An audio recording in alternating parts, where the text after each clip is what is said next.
Sir इसमें गांधी साहब ने जो एनालिसिस दिया था निकाब के ऊपर, उसमें आपका रिटॉर्ट रिस्पांस ये था कि आपने कहा कि अगर नकाब और पर्दा महतुल मोमिनीन वाइफ्स ऑफ द प्रॉफेट सल्लल्लाहु अलैहि वसल्लम फर्ज किया तो हमने उनको ही फॉलो करना है। तो इससे तो ये समझ आता है कि वो मॉडल है और हमने फॉलो करना है। इससे ये तो नहीं समझ में आता कि कुरान ने सब पे फर्ज कर दिया।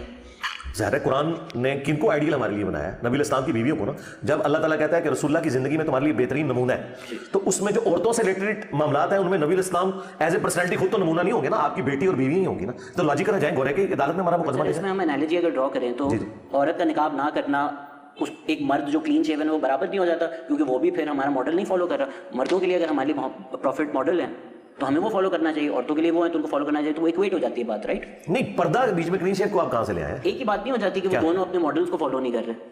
कि अगर एक मर्द दाढ़ी नहीं रख रहा और एक औरत पर्दा नहीं कर रही तो वो इक्वल लेवल नहीं है गुनाह का। हम जी है ना, इक्वल है ना। हाँ, हम क्योंकि पूरा हमारा फोकस पूरे पाकिस्तान का नकाब पे होता है और बाकी चीजों में हम कोई फोकस। इसमें कोई औरत की तस्लील तो नहीं हो रही है। देखें, यूरोप ने औरत को कमोडिटी बना के पेश किया, ठीक है ना, और उनका खानदानी सिस्टम बर्बाद इसलिए हुआ है कि औरत को उन्होंने कमोडिटी बनाया। शेविंग ब्लेड के इख्तियार में औरत ले आया, ठीक है। वो क्यों लेके आए? औरत की तजलील हुई है ना इनडायरेक्टली, क्योंकि वो जो सेक्स जो फ्राइड कहता है सबसे इंपॉर्टेंट जज्बा है, कुरान भी यही कहता है। फ्राइड ने तो आप कहा है ना, कुरान ने पहले कहा ज़ुय्यिना लिन्नासि हुब्बुश शहवात, अल्लाह ने मुज़य्यन कर दी है लोगों के लिए शहवात, उनमें पहले नंबर पे औरतें हैं और दौलत का जिक्र बाद में आया है। तो ये जो इंपॉर्टेंट जज्बा है इसकी वजह से सेक्स डिसिप्लिन इस्लाम ने दिया है, उसके बगैर चारा नहीं है। तो औरत के पर्दे की बात इसलिए हो रही होती है कि औरत को ये अल्लाह ने रिस्पेक्ट दी है कि वो औरत का मतलब ही अरबी में आपको पता क्या है? छुपाने की चीज। औरत का मतलब है छुपाने की चीज, इसे रिस्पेक्ट दी जाएगी, मुआशरे के अंदर अनारकी ना फैले। औरत को निकाब करनाने का मतलब ये नहीं कि आप उसकी तस्लील कर रहे हैं। हम मर्द को निकाब ना पहना के उसकी तस्लील तो कर रहे हैं कि तू इतना खूबसूरत और अट्रैक्टिव नहीं है जितनी औरत है। अगर देखा जाए, वरना तो मर्द का भी निकाब होना चाहिए था ना, औरतों से नहीं है ना। तो ये अल्लाह ताला ने औरत को अट्रैक्टिव बनाया है, फिर उसके अंदर हया ज्यादा रखी है और उसको पैसिव बनाया, मर्द को एक्टिव बनाया हुआ है। इसलिए औरत छुपाने की चीज है इस एतबार से। इसका यह मतलब नहीं कि औरत जॉब नहीं कर सकती, इसका यह मतलब नहीं कि औरत लेडी डॉक्टर नहीं होगी। मैं तो कहता हूं गायनाकोलॉजिस्ट औरतें ही होनी चाहिए, औरतों को मेडिकल की तालीम दिलवानी चाहिए, सारी चीजें। हम जो एक पोर्शन में बात कर रहे हैं, आप देखें CNN के ऊपर गालिबन एक प्रोग्राम लगा था, जो एक फ्रेंच मैकेनिकल इंजीनियर थी, एक औरत, वो मुसलमान हुई, उसने पूरा हिजाब किया हुआ था, निकाब भी किया हुआ था, और उसके मुकाबले पे एक अरब की औरत उन्होंने बिठाई हुई थी जो बेपर्दा थी और सर के बाल भी उसके खुले हुए थे, दोनों मुसलमान थी। वो पर्दे के हक में दलाइल दे रही थी नॉन मुस्लिम से मुसलमान होके, और वो कह रही थी ये जरूरी नहीं है। और इतनी लॉजिकल उसने गुफ्तगू की, क्योंकि वो इंजीनियर भी थी और मैकेनिकल इंजीनियर थी, और उसने वो सारे का सारा मामला एक्सपीरियंस किया हुआ था। उसने कहा जब से मैं मुसलमान हुई हूं मुझे अपनी रिस्पेक्ट ज्यादा फील हो रही है एज कंपेयर्ड उस जमाने में। तो आप जरा औरतों की नजर से भी देखें ना कि वो क्या सोच रही है, जिन लोगों को इन चीजों की समझ है। अगर बट क्राइटेरिया सिर्फ अट्रैक्टिवनेस नहीं हो सकता, अल्लाह माफ़ करे, पाकिस्तान में तो बच्चे भी महफूज नहीं है मर्दों से। आपने शायद मेरे ख्याल से, अगर मैंने गलत सुना है तो प्लीज़ मेरी इस्लाह कीजिए, एक वीडियो में कहा था कि कोई मकबा फ़िक्र का मदरसा पाकिस्तान में नहीं है जिसमें अनफॉर्चुनेटली बच्चों के साथ जाती नहीं होती। उसकी वजह ये सिस्टम की खराबी है। यही सिस्टम अगर आप स्कूल और कॉलेजेस में दें तो वहाँ पर भी यही होता है। हमारे कितने रियासती इदारों के हॉस्टल्स हैं जिनमें ये सारा काम होता है, कितने लोग जॉब से निकाले जाते हैं, लेकिन उनको रिपोर्ट नहीं होने देते क्योंकि वो डोमिनेंट लोग हैं ना। मदारिस जो है वो हिट लिस्ट के ऊपर आ जाते हैं। इन्हें मैं क्रिटिसाइज इसलिए करता हूं कि तुम दीन के कस्टोडियन हो जी, वो कस्टोडियन होने का दावा नहीं कर रहे, इसलिए तुम ज्यादा मुजरिम हो। इस तरह की फैसिलिटी स्कूलों में अवेलेबल नहीं है, ठीक है, जिस तरह की फैसिलिटी मदारिस के अंदर अवेलेबल है। जवाब नकवी साहब का मदरसा है अहले तशय्युअ का लाहौर के अंदर, उन्होंने कहा हमने पाबंद किया हुआ है कोई टीचर यहां नहीं होगा स्टूडेंट्स के पास। और लेकिन मदारिस के अंदर क्या होता है, टीचर्स भी वही होते हैं जहां पे स्टूडेंट होते हैं, वो बेचारे मासूम बच्चे। तो ये मदारिस के अंदर रिफॉर्म्स इस हवाले से आनी चाहिए। और उनका इस वजह से हमारे को यहाँ केस रिपोर्ट नहीं होता और बच्चों को हम अलग करते हैं, और ये सारा हमने अंडर ऑब्जर्वेशन रखा है। ज़ाहिर एक ये मामला तो है ना, और ये सारे मामला हर जगह होते हैं, मदारिस के अंदर इसलिए हो रहे हैं उसके सिस्टम को थोड़ा सा अपडेट कर दें कि टीचर और स्टूडेंट पढ़ाई के बाद एक दूसरे से नहीं मिलेंगे। तो सर अगर इतना ज्यादा हो रहा है और कभी इस तरह का वाकया, इतना ज्यादा नहीं यार, मैंने कहा था होता है, तो ये तो जब वीडियोस भी आती हैं हमें बयानात आते हैं और मौलवियों के जो डिफेंड करते हैं, जो बोलते हैं अच्छा AI जनरेटेड थी। अभी एक पूरी यूट्यूब कैंपेन चली जो अभी रिसेंट वाकया था कि ये सब झूठ है, जियो न्यूज़ ने झूठ बोला। तो इस पे इकट्ठा होकर क्यों नहीं खड़े हो जाते? मतलब कोका कोला नाम की अगर कोई नीचे ड्रिंक झूठी बेच रहा हो तो कोका कोला वाले घुस जाएंगे कि यार आप हमारे नाम कैसे बेच सकते हो। इस्लाम का नाम लेकर कुछ जल्लाद इस तरह के काम कर रहे हैं, और इस बात पे भी सारे जो हर मकबा फ़िक्र के मौलवी हैं वो इकट्ठा नहीं हो सकते। नहीं होंगे, उसकी वजह ये कि वो इस सिस्टम के बेनिफिशियरी हैं। उन्हें ये खतरा है कि अगर हमने ये कुछ किया ना और इसके खिलाफ खड़े हुए तो ये चीज और हाईलाइट होगी, और हाईलाइट होगी तो लोग बच्चे दाखिल कराना छोड़ देंगे। जब बच्चे दाखिल नहीं कराएंगे तो हमें चंदे कोई नहीं देगा, चंदे तो इसी बुनियाद में देते हैं ना कि यहाँ बच्चे पढ़ रहे हैं। तो वो बड़े समझदार हैं जो ये नहीं कर रहे हैं, ये मैं आपको बताऊं, और माजरत के साथ इस्लाम के साथ जी, मैं इससे आगे जाने लगा हूं। ये सब कुछ कर रहे हैं। मुझे बताएं, क्या हमारी जुडिशरी साबिक चीफ जस्टिस जो काम डाल के जाते हैं इनको बुला के पूछती है? ये भी आपके जो बदियाल साहब कह रहे थे, अब हम साकिब निसार साहब को बुलाएंगे, और साकिब निसार साहब जब थे वो कहते थे अब मैं इफ्तिखार चौधरी साहब को यहां बुलाऊंगा।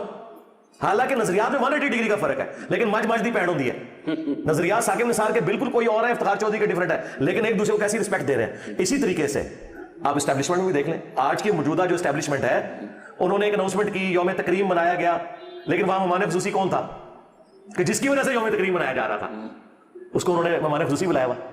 तो हर कोई अपने बड़ों की हिफाजत कर रहा है, वो अपने सिस्टम को बचाना चाहता है, ये सारे करते हैं। तो उलमा भी ये कर रहे हैं, इसमें आप उलमा को सिंगल आउट ना करें। ये सारे बड़े हमारे साथ यही करते हैं कि अपने सिस्टम को बचाने की खातिर अपने बड़ों के मामलात को भी लेके चलते हैं। मुशर्रफ साहब के जनाजे में सारे नहीं पहुंचे हुए थे, जिसे अदालत ने सजा दी हुई थी, तो इन्होंने जनाजे में शिरकत करके क्या कहा कि हम इसके साथ खड़े, अदालत के साथ नहीं खड़े। क्यों कहा ऐसे? तो इसके बाद अगर कोई दोबारा डिटेक्टर आता है तो इसका मतलब ये चाहते हैं कि ये सब कुछ हो। तो ए पॉलिटिकल का मतलब यह है कि आपको जनाजा नहीं पढ़ना चाहिए था, जिस तरह नबी इस्लाम ने खुदकुशी वाले का जनाजा नहीं पढ़ा, साहबा को कहा तुम पढ़ लो लेकिन मैं नहीं पढ़ूंगा, ताकि प्रोटेस्ट हो। लिहाजा मैं समझता हूं कि बड़े लोगों को जो आर्मी चीफ की पोस्ट के ऊपर रहे थे, उन्हें मुशर्रफ का जनाजा नहीं पढ़ना चाहिए था। मैं ये नहीं कह रहा उसका जनाजा ना हो, जनाजा भी हो, दुआ मगफरत भी हो, हाँ, लेकिन बड़ों को नहीं आना चाहिए। ये प्रोटेस्ट अपना रिकॉर्ड करवाना चाहिए। यहाँ पे बड़े क्या है, वो पुराने बड़ों को माने खुसूसी के तौर पर बुला लेते हैं, फिर हमें क्या मैसेज देते हैं? वही जो लोग इस्लाम का नाम लेते हैं उनसे हम ज्यादा रिस्पॉन्सिबिलिटी एक्सपेक्ट करते हैं। इसमें आपके मुफ्ती तारिक मसूद से काफी मसले मसाइल हुए, उन पर नहीं डिस्कस करते, लेकिन उनकी कई मिसालें हैं कि वो मुफ्ती साहब से हमारी सुलह हो चुकी है, हो गई, कब से हो चुकी है माशाल्लाह। सर वो कभी अक्सर मेंबर पे बैठकर, अब तो मेंबर पे कोई ऐसी बात नहीं करते, वो तो और बातें कर यार, वीलॉग्स बना रहे हैं, इतने अच्छे से वीलॉग्स बनाते हैं, आप वो देखा करें। उन्होंने कहा कि अगर आप एक डिवोर्स औरत से कर दें तो अगली 16 साल की मैं दूंगा, नहीं मिली तो वो पुरानी बात है। बट सर आप जब कहते हैं, उसमें मैंने उनको क्रिटिसाइज किया था, उस वीडियो पे उन्होंने, यानी एक और भी 2-4 वीडियोस थी, उस पे उनको एहसास था। अब चूंकि उन्होंने इन सारी चीजों से पीछे हट चुके हैं, मेरे ख्याल उन्हें तख्ता मशकमना बनाया, किसी और की मिसाल तो आते हैं। यूट्यूबर्स हैं कुछ जो इस्लाम का नाम लेके मिलियंस कमा रहे हैं, आपका उन बारे में क्या ख्याल है कि वो कुछ सीखा हुआ होना चाहिए, कुछ पढ़ा हुआ होना चाहिए? क्या कोई भी इस्लाम के नाम का यूट्यूब चैनल डालकर मोनेटाइज करके कमा सकता है और वो ठीक? देखिए, वीडियो एड्स के ऊपर मोनेटाइजेशन तो हमने खुद नहीं की हुई है, तो हम इसको तो जायज नहीं समझते। तारिक जमील साहब करें या तारिक मसूद साहब करें, हमारे नजदीक नहीं है, और खुद उनके अपने बड़े मुफ्ती तकी उस्मानी साहब का भी फतवा आया है इसके ऊपर कि कैटेगराइजेशन तो आप कर सकते हैं, लेकिन आप एक इश्तिहार को चूज नहीं कर सकते। अच्छा, अब आपने कहा जो इस्लाम के ऊपर बात कर रहे हैं, इस्लाम के ऊपर बात करने की हर बंदे को इजाजत है, बशर्ते कि वो जो ऑथेंटिक नॉलेज है उसके जरिए बात करें, वो उसका राइट है, वो करे, कुरान से आयत बयान करे, हदीस बयान करे, और उसकी जो इंटरप्रिटेशन है उस तरीके से प्रेजेंट करे, हर बंदे को राइट होना चाहिए। क्योंकि इस्लाम बुनियादी जरूरत है कि हमारा यानी जिंदगी का ओढ़ना बिछोना है ना। बाकी चीजों में तो आप कह सकते हैं एक्सपर्टीज हाई लेवल की होना जरूरी है ऑपरेशन करने के लिए या इंजीनियरिंग की फील्ड में। दीन की फील्ड में नबी इस्लाम ने फरमाया बल्लिगु अन्नी वलौ आया, पहुंचा दो मेरी तरफ से, ख्वाह तुम्हें एक आयत ही क्यों ना आती हो। और कुरान में तो इससे बड़ी बात आ गई है, कुंतुम खैरा उम्मतिन उखरिजत लिन्नास, तुम बेहतरीन उम्मत हो जो लोगों के नफे के लिए निकाले गए, नेकी का हुक्म देते हो, बुराई से रोकते हो। पूरी उम्मत ही दीन का काम कर सकती है, लेकिन बात ठीक करे, वो कुरान हदीस में लिखी हो। माजरत के साथ जिन यूट्यूबर्स के ऊपर उलमा को ये रिजर्वेशन होती है कि वो कुरान हदीस ठीक बयान नहीं कर रहे, तो उलमा कौन सा कुरान हदीस ठीक बयान कर रहे हैं, वो फिर भी चले कहीं पे कोई गलती थोड़ी बहुत कर लेते हैं, और उनमें मैं अपने आप को शुमार नहीं कर रहा, मैं उनको समझता ही नहीं हूं ना उलमा को, ना दीन पे बात करने वाले यूट्यूबर्स को। इनको बहुत अपना लेवल अभी राइज करना है। मैंने तो ज़ाहिर है जो है इस फील्ड में मार खाई है, उसके बाद मैं पूरी, और मैंने तो अपना सब कुछ ब्लैक एंड व्हाइट में आपके सामने रख दिया। मैं तो कुरान की आयत हदीस डिस्प्ले करा देता हूं, मैं तो बीच में से निकला हूं। मैं उनकी बात कर रहा हूं जिनको आप कह रहे हैं दीन पे बोल रहे हैं, तो उन्हें चाहिए मेहनत करें, उसके बाद दीन के ऊपर बात करें। वो समझते हैं नहीं सब ऐसे बैठ गए भाई, इस कुर्सी के पीछे मेरे 25-30 साल है, ठीक है, और वो 25-30 साल की मेरी मेहनत शायद सैकड़ों सालों के ऊपर भारी हो, जितने मैंने एफर्ट पुट की है। और फिर हर बंदे को जहानत इतनी नहीं मिलती। सही मुस्लिम में हदीस है, जहानत भी तकदीर से है। हाँ, हर बंदे का इंटेलेक्चुअल लेवल बराबर नहीं। न्यूटन से पहले भी सेब गिरता था, ग्रेविटेशन न्यूटन के दिमाग में आई है, ठीक है। ये जो कॉमन ऑब्जर्वेशन है, आइंस्टाइन ने रिलेटिविटी की जो थ्योरी ऑफ रिलेटिविटी, ये पहले भी लोगों की ऑब्जर्वेशन थी, लेकिन दिमाग उसके उधर गया है। इस तरीके से कार्ल मार्क्स का दिमाग उस तरफ गया है, तो वो उसी का दिमाग गया है ना। तो अल्लाह ताला ने कुदरत के हकायक उसके ऊपर खोले। आपने बहुत अच्छी नसीहत दी है, क्योंकि कुछ तो यूट्यूबर ने स्टार्ट ही फतवे कर, डॉक्टर तैमूर रहमान बैठे हुए, इन पे कई फतवे लग चुके हैं। मुझे लग रहा है कि आपके दिमाग में इसमें कोई यूट्यूबर बैठे हुए हैं, मुझे नहीं पता, मैं इस कैमरे में मुझे नहीं पता कि किन की बात कर रहे हैं। आप चेक करें डॉक्टर तैमूर रहमान पे किसने फतवे लगाए, आप समझ जाएंगे। अच्छा, कोई बड़े हैं? नहीं, अगर बड़े नहीं तो उनका नाम ही ना ले। नहीं, छोड़ देना यार, नंबर्स में बड़े। हम बड़ों की बात करें जो कुरान और सुन्नत बात कर लेते हैं। आपके फैंस बहुत नाराज हैं कि आपने मलिक रियाज की तारीफ कर दी। किस बात में की?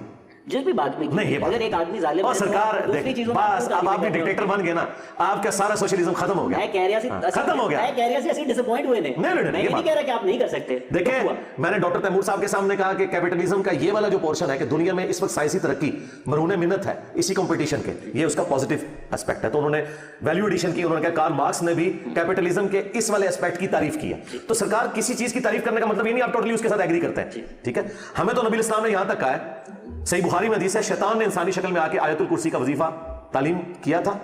नबी इस्लाम में है झूठा था, बात उसने सच्ची की है। मलिक रियाज साहब की जो मैंने तारीफ की थी जिस मामले के अंदर, क्या उस मामले में उनकी तारीफ बनती है या नहीं, ये आप इन प्रिंसिपल मुझसे डिस्कस करें, ठीक है। मलिक रियाज की वजह से आज मैं तो अब कह सकता हूं करोड़ों लोगों के चूल्हे जल रहे हैं, लाखों से भी बात ऊपर जा चुकी है।